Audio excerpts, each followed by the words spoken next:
Salut, c'est Richard du RG Podcast Minimalisme. Aujourd'hui, c'est l'épisode 9 et comme tu as pu voir, en titre, on va essayer de se payer une armoire Ikea pour 6 900 euros à peu près, ou voire 15 900 euros pour les plus débrouillards, pour les plus chanceux, pardon. Alors aujourd'hui, t'as bien compris, c'est une mise en scène. Parce que quand on va chez Ikea, en général, c'est parce qu'on veut trouver l'utile à l'agréable avec un coût qui reste raisonnable. Mais moi, comme je t'ai expliqué un peu dans les précédents épisodes, j'ai pas mal travaillé dans l'immobilier, dans la construction. J'ai fait moi-même quelques projets d'avant-projet jusqu'à la réalisation de l'ouvrage.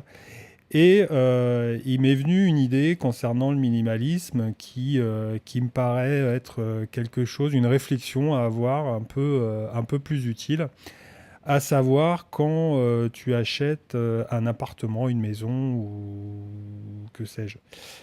Quand tu regardes, en général, les agents immobiliers, ils se basent par rapport au mètre carré.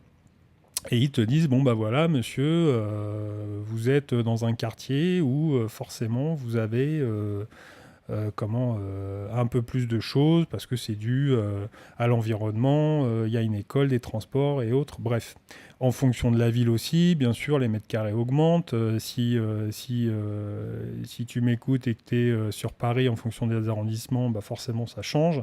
Et puis bah, si tu vis à Monaco, bon là, à mon avis, tu vas moins à Ikea, quoique. Mais bon, le mètre carré là-bas, il explose largement, quoi. L'idée, c'est quoi? C'est de se dire, est-ce que j'ai besoin de tous ces mètres carrés dans mon appartement, même quand je prends et j'achète ma première acquisition, mon petit studio, mes premiers 15, 20, 30 mètres carrés, parce que voilà, j'ai un budget limité et je ne peux pas le dépasser.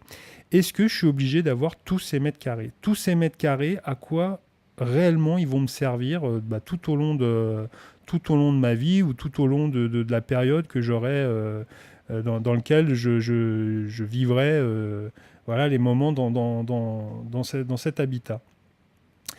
Et avec ça, je voulais dire, bah, prenons l'exemple de dire, voilà, on enlève un mètre carré. Un mètre carré, alors je prends une moyenne comme ça, je vais faire un compte rond et puis ça sera plus facile. On va pas, c'est pas dédié à un cours de maths, mais on va partir sur le projet de dire voilà, un mètre carré égale 3000 euros. Est-ce que pour 3000 euros, à la place de la grosse armoire là, qui prend une place folle et puis qui de toute façon vieillira mal parce que c'est du kit et puis c'est fait pour être monté en général une fois, pour les plus minutieux ils arrivent à le démonter. Mais on est rarement, voilà, on se retrouve en général avec des kits de montage comme ça, avec la moitié des pièces une fois que l'armoire elle est montée dans la poche, et puis on se demande pourquoi on nous a donné autant de choses à visser alors que ça tient parfaitement bien avec la moitié des choses, quoi. Donc le jour où on démonte tout ça, bah forcément c'est moins neuf, c'est moins beau et bah, à force ça s'use, quoi. Et avec cet argent-là, pourquoi on prendrait pas un petit artisan du coin, un ébéniste, quelqu'un qui travaille bien les choses, ou un plaquiste, ou quelqu'un qui pourrait nous faire quelque chose de sur mesure, dédié à cet appartement-là, qui se fondrait dans le décor et qui ferait en sorte d'avoir vraiment quelque chose d'unique, quelque chose, voilà, quand tu passes, si tu as un vieux couloir et tu sais pas trop comment l'employer et que bah, voilà, les travaux, c'est vraiment pas trop ton truc, pourquoi pas commencer par juste un petit aménagement comme ça en se disant, ce mètre carré-là, moi je vais me trouver quelque chose de moins grand, mais par contre je vais avoir un budget là un peu plus important qui va me permettre de faire ça. Et du coup, tu vas avoir ce qu'on appelle un peu l'effet waouh, c'est-à-dire que plutôt que d'avoir un tableau que l'on trouve sympa quand on vend et que l'on fait visiter son appartement, on dit bah ouais, votre tableau il est très sympa, pourquoi ne pas avoir un meuble dédié à ça, en se disant, bah voilà, là vous avez l'opportunité avec cette espèce de combo de pouvoir voilà, faire télé, penderie, je dis n'importe quoi là, hein, parce que ça me vient comme ça, mais voilà, une espèce de truc qui serait imaginé, qui sortirait de votre imagination, qui serait vachement bien à cet endroit-là, et qui serait fait sur mesure. Du coup, il n'y aurait pas de débordement. Du coup, il serait vraiment, il se fondrait, il se cacherait. Si vous voulez quelque chose d'hyper épuré, pourquoi pas faire des portes pleines, sans poignée, sans rien, avec des systèmes. Enfin, il y a pas mal d'émissions, il y a pas mal de revues, il y a pas mal de choses comme ça qui parlent, mais l'idée, c'était de cette réflexion-là, c'était de se dire, voilà, est-ce que le mètre carré là, que je vais mettre en plus, qui va me coûter, peut-être parce que là, je suis dans un arrondissement et c'est relativement cher, mais je vais avoir 5 000 euros. 5 000 euros, c'est de l'argent. Si je les utilisais pour faire autre chose, je pourrais avoir un truc, mais je pourrais avoir un truc de fou, quoi. Ou alors, carrément, si bah voilà, j'ai pas cette opportunité-là et ou j'ai pas envie, puis je me dis, bah tiens, c'est. Non, non, bah, je mettrai mon. Parce que j'ai ce qu'il faut déjà, donc pourquoi ne pas avoir 1 mètre carré en moins ou 2 mètres carrés en moins et se louer à ce moment-là un box, quelque chose là, en se disant, voilà, je le budgétise en disant sur 2 ans, je me loue un box et ben tout ce que j'ai pas besoin, tout ce que en général j'utilise pas ou si je m'organise de façon saisonnière, et bah, toutes ces parties-là je peux les stocker.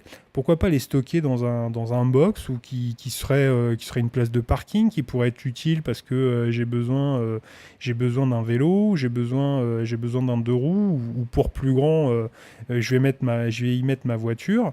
Et puis à ce moment-là, bah, je me fabrique des petits casiers qui me permettent d'avoir l'opportunité de stocker tout ça. Et puis je fais mon intendance une fois par an ou 2 fois par an.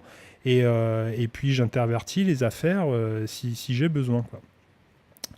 Donc voilà, donc c'était cet effet un petit peu waouh. Ça revient aussi, je reviens un peu sur le domaine de la construction pour ceux qui ont des idées un peu plus importantes, qui voudraient ou qui sont en train de construire.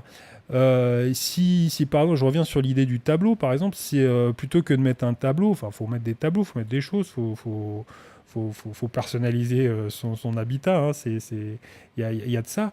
Mais j'ai une maison, donc j'ai un étage, on va dire. Je fais pas un plein pied, j'ai un étage.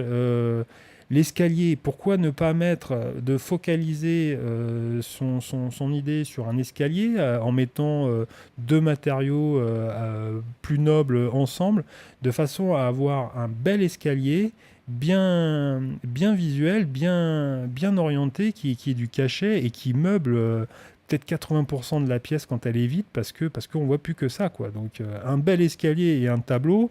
Là, je fais l'image du minimalisme ou alors des pubs là, qu'on voyait, le roi Merlin. 5 minutes et puis le truc hyper design, mais sur le design, sur le côté épuré, juste en ayant cette réflexion-là, en se disant, bah voilà, est-ce que je peux pas trouver des petites choses. C'était ma réflexion d'aujourd'hui concernant ça. Euh, 7 000 euros d'économie et les utiliser ailleurs, ou 7 000 euros pour en faire autre chose, mais réfléchir en se disant, bah moi, ça sera un peu plus petit, donc on va trouver des systèmes de façon à que qu'on puisse y rentrer tous et qu'on y vive et qu'on trouve en plus un intérêt à que ça soit plus petit, quoi. Donc c'est l'effet waouh, recherché, quoi. Donc plutôt que d'avoir 1 mètre carré en plus, bah, l'idée c'est d'avoir un super beau meuble, voilà, dans les règles, et puis dans les règles de l'art, avec quelqu'un qui sera content de fabriquer quelque chose sur mesure. Et puis voilà, puis d'avoir quelque chose d'unique à proposer, quoi. Voilà, c'était tout. On se retrouve demain pour un nouvel épisode sur ma page rgminimalist.cloud, sur les réseaux sociaux, bien sûr. Et puis je te dis à demain. Salut!